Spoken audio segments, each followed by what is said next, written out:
Episode Part 2, G-Team rescuing Katherine in London, England, from false imprisonment and fake charges by the Interpol and the FBI. Our mission had finally started, and as planned, the caretaker husband greeted us in the Midlands, and he introduced himself, his wife, and his son, giving us their real names.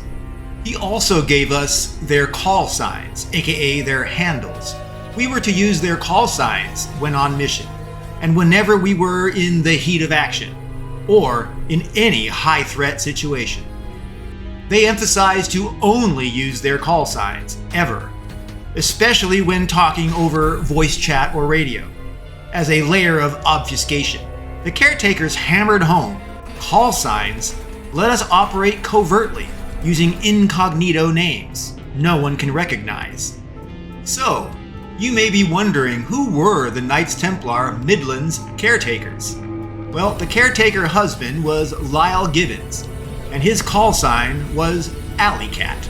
The caretaker wife was Lily Gibbons, and her call sign was Mama Cat. The caretaker son was Paul Gibbons, and his call sign was Baby Cat, a call sign he apparently did not like at all.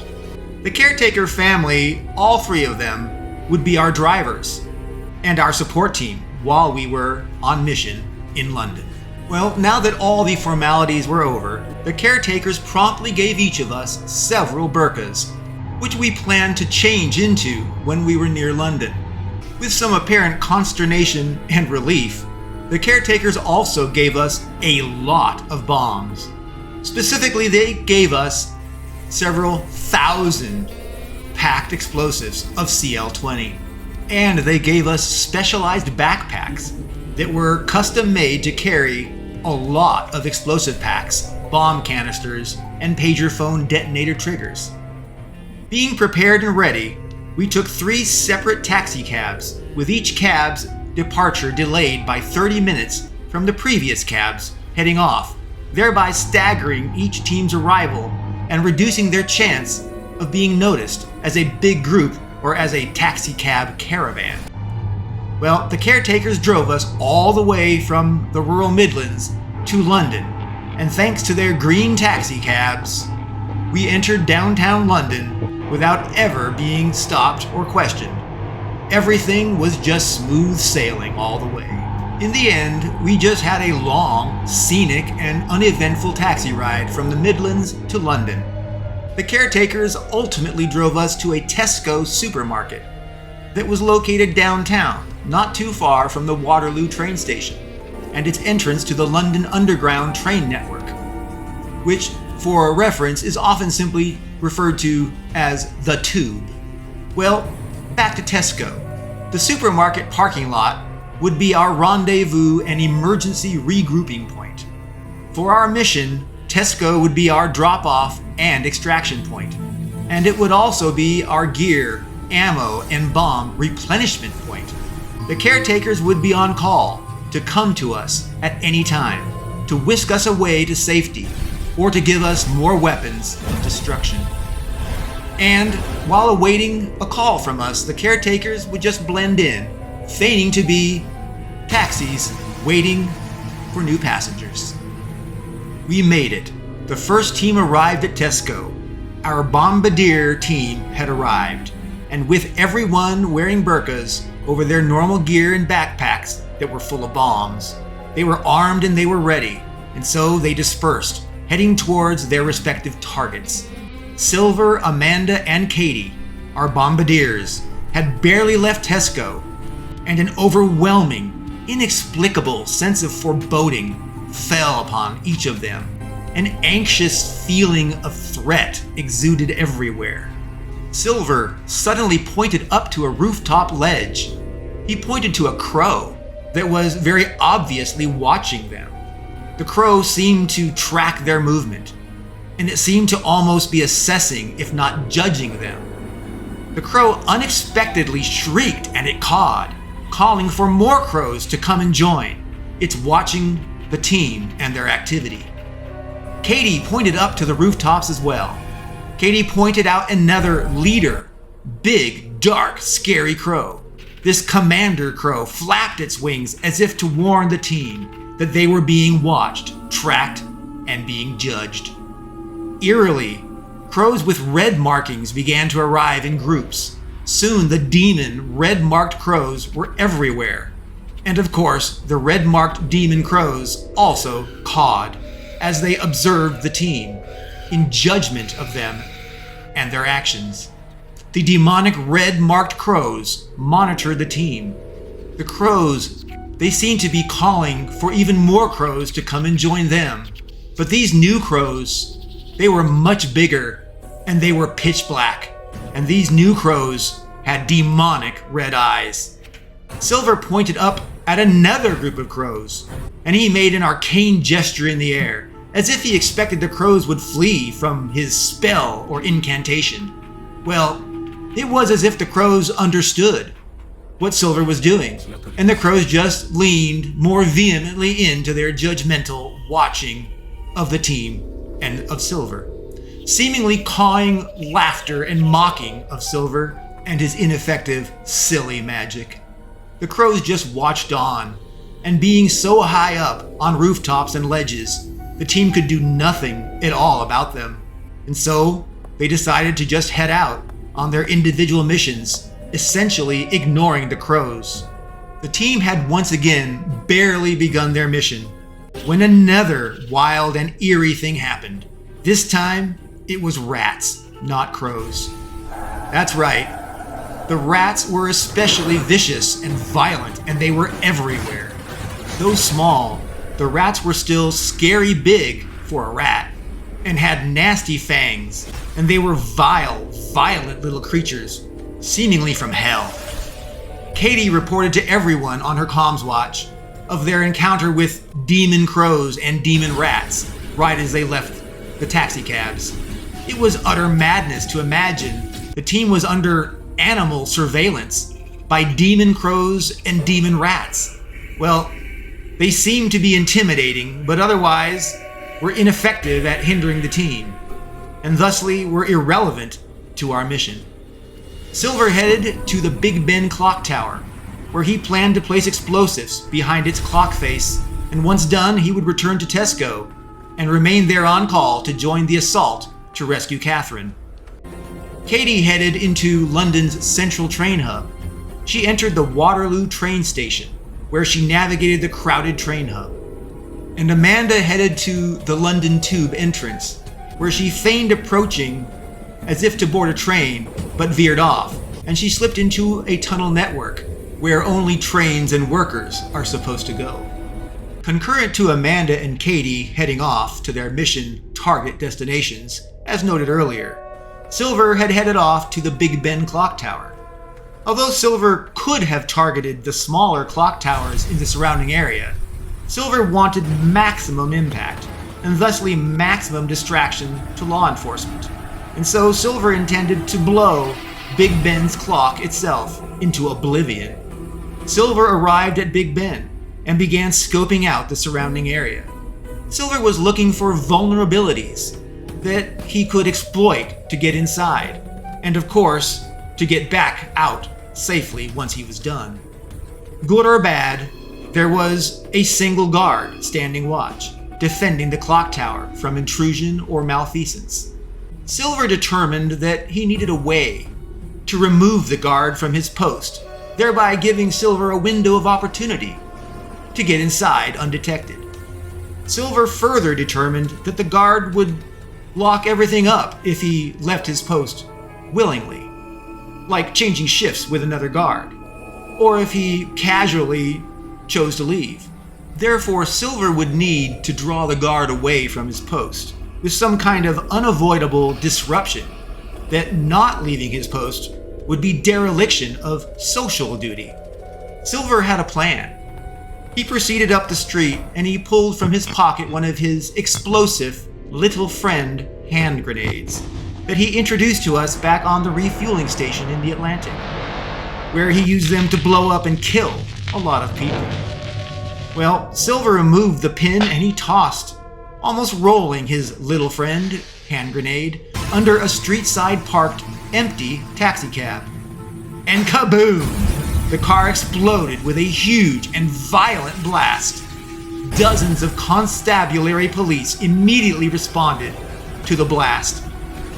There were dozens of police officers swarming out of nowhere and everywhere, all of them rushing to investigate the exploding car and its blasting damage.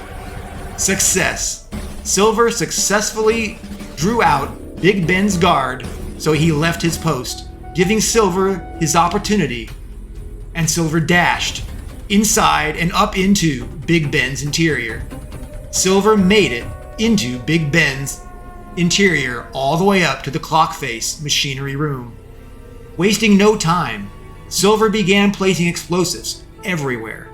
Silver placed an excessive amount of explosives, ensuring that there were enough blasts to do the job. Unexpectedly, though, Silver heard a voice of a man coming up the staircase and ladder where Silver came from. There was no way out but through the voices. A man announced, "Hey, this is the police!" Silver dashed to the hatch entrance. As the guard, the police officer, ascended, Silver kicked him, knocking him to his plummeting death back down the ladder, becoming a crumpled, bloodied, horrific heap of flesh and bone. The man clung to his life, writhing in agony. The man's life was draining out of him. The man was essentially dead already. Silver had successfully completed his mission, albeit with an unplanned casualty. But Silver had placed a lot of explosives inside Big Ben. Silver fled the clock tower and was back on the streets of London. He stayed nearby, however, to watch the clock tower entrance, so as to ensure that no one went inside and discovered his explosives or the dead officer. Okay, let's talk about what happened with Amanda while Silver was on his mission, placing explosives inside Big Ben. Well, after Amanda had descended down into the tube, she was immediately bombarded with a loud, blaring, repeating recording of a warning to mind the gap. As an aside, the gap is the space between the train station platform and the train itself. It is surprising, but there actually are people that somehow manage to fall and get stuck or even die because, well, they did not mind the gap. And so the recording in perpetuity blasts away its warning to everyone to mind the gap. Well, back to Amanda. Amanda had slipped undetected into a nearby tunnel junction where she traveled into the darkness into another train tunnel and ultimately made it to an amazingly, totally unpopulated remote area in London's underground, below London's streets and its buildings. Suddenly, out of nowhere, a huge rat appeared. The rat charged at Amanda, snarling and biting and chomping as it did. The rat was poised to fully attack. Two more huge rats rushed in, standing alongside the first monster of a rat, which was slowly advancing. The rat attacked Amanda, but were remarkably ineffective. Panicked though, Amanda pulled out her combat knife and she hacked at the rats that jumped and clawed at her clothing. But the rats never even penetrated her burqa. Though scary, the rats were totally ineffective, other than distracting and wasting Amanda's time. More and more, much bigger rats kept coming. Amanda sliced and diced as a little blade Cuisinart, but there were just too many horrifying nightmare rats, and so Amanda had to flee. She escaped through an access ladder to an upper level. Finally, free of the rats, Amanda began to place explosives. She attached rows and rows of explosives to the tunnel walls. She was determined to succeed and placed a lot of explosives. Further ensuring success, Amanda placed explosives in underground access tunnels and inside tunnel and train control relay system and equipment pods. Amanda placed explosives on the underside of manhole covers, just below London streets above. More rats, lots of rats, showed up. But these rats, they were not vicious at all. In fact, these rats seemed more like watchers, observers, than doers.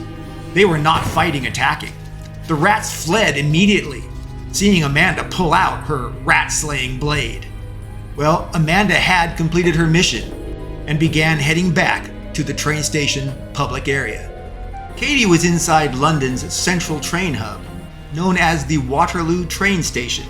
There were crowds of people everywhere. Katie came to an entrance that led to a maze of corridors, hallways, and other open areas. Katie found her way to a water closet doorway, which upon entering took her to another area and hallway full of washrooms. Katie reflected on what she was about to do, but she had no choice. She had made a commitment and she would fulfill her promise. She was committed. Katie entered each washroom one after another. Eerily, Katie noticed hostile-looking rats were watching her as she traversed the washroom area. Katie just ignored the rats, however, and resumed her mission. Inside each bathroom, Katie placed bombs throughout. She placed bombs in the washroom fixtures. She placed explosives inside the toilet bowls. She opened dispensing machines to hide even more explosives inside. She placed explosives inside wall condom vending machines. Katie came upon a locked storage room, which, using her street skills from her past, promptly picked the lock and entered the locker room, and she placed more explosives within. She put explosives anywhere that she could find to hide them. Katie made sure each bomb had its own SMS text detonator. As Katie was leaving the WC bathroom washroom area, a police officer, without warning, aimed his gun at Katie. No words, the policeman just shot Katie, never even saying a single warning. Katie was shot, and she fell, slumped to the ground in a collapsed heap, struggling to live. Horrifyingly, another police officer nonchalantly also shot Katie, making sure that she was definitely dead. They wanted Katie dead, not just stopped. The officers wanted Katie to die. Let's get back to Silver and his mission. Silver was watching the Big Ben clock tower to make sure no one had entered and discovered the explosives that he had placed, or discovered the slain police officer inside. Silver expected Big Ben's guard would inevitably return. And he did. Silver had to do something, and so he dashed away from the area. Silver stopped running and began walking a few blocks away. A crow looked at Silver, and it cawed out as he stopped. Silver pulled out his Knights Templar KT smartphone, and he sent a text message to his SMS detonated explosives. Immediately, a series of explosions went off in rapid succession. The guard, having gone inside, was incinerated by the explosion. Big Ben was destroyed completely, with fire and debris everywhere, and people on the street, they ran from the explosions. Well, with all the crazy, Silver's mission was completed. He had successfully destroyed Big Ben, albeit prematurely, with a side helping of terror and death included. In parallel, Amanda was leaving the Tube's service tunnels. A man wearing Western clothing, complete with a cowboy hat, appeared, approaching from the tunnel's end, wielding a sword that emitted black smoke. He swung his sword and he lunged as if to intimidate Amanda. Amanda was terrified to see firsthand a demonic sword from hell. She immediately called for help on her comms watch. Silver heard Amanda's plea for help, and he ran to her aid. And the crows on the rooftops and on high-up ledges, they watched Silver dash and run into London's train tunnels. Amanda's horror was escalating as the cowboy, with a sword, got closer. In panic, Amanda pulled out her Glock pistol, and she fired. Unfortunately, her shots did not hit their target. Amanda fired again with more bullets and faster. Despite believing her shots hit, the man just kept coming. things worsened. The cowboy pulled out an Old West Colt revolver, and he fired back in Amanda's direction, seemingly though intent on not hitting her. The man seemed to be shooting at Amanda to instill fear and horror, not so much to hurt or kill her. Each of his shots expelled dark, billowy, black, hellish, smoky blasting force. Remarkably, Amanda shot the man in the head when he was close enough, apparently killing him just like that. Fire plumes suddenly erupted and burst from the floor. The man was engulfed in flame and fire, and he collapsed on the floor. Once more, he seemed to be dead. The cowboy, however, still burning, began to rise from the floor. It was clear the man was a demon from hell. He could not be killed. He drew strength from the very fire that burned him. He just burned all the while, regaining strength. And he resumed getting back up onto his feet. As the man struggled, visions of the Old West, burning aflame in the background, mixed and merged with the tunnel's reality. It was as if hell and the mortal world were coming together, blurring the lines between hell and earth itself. Amanda was terrified. She had no idea how to fight a demon. The cowboy, while burning himself aflame, pulled out hellfire flaming swords, and weirdly, while swinging his swords menacingly at Amanda, he introduced himself. He spoke. "I am Aaron Graywell, and you, Amanda, will now die." Aaron Graywell smirked. "Playtime is over, little girl." Miraculous timing. Silver came running into the fray. He was focused and driven, as if he was unstoppable himself. Silver immediately fired his pistol at Demon Aaron Graywell. Demon Graywell turned his attention to Silver. Silver pulled out a talisman of protection from the Polynesian god Ku. Demon Aaron just ignored the silly little talisman, though, that offered no protection at all against his archdemon self. Demon Graywell stood in defiance and mockery of Silver. Silver tried another talisman of protection, but it failed as well. Demon Aaron Graywell just ignored the second talisman trinket. In desperation, Silver drew and fired a second pistol, with each bullet containing a splinter from Christ's crucifix, making them deadly to demons. Demon Graywell was severely hurt by Christ bullets. Demon Graywell appeared to be dead again. But Demon Graywell moved. He struggled on the ground, and he began healing. The hellfire, it healed the demon, so he rose once again from the dead. It was apparent that Amanda and Silver had no chance to stop the demon, and so they fled to escape the unkillable Demon Graywell. Amanda ran in terror, having seen a bona fide, genuine, real demon. She jumped on a train to escape Demon Graywell.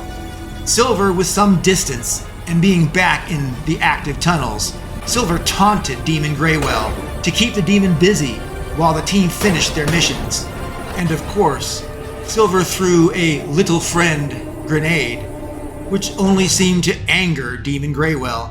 And so Silver just kept taunting Graywell, albeit at a distance.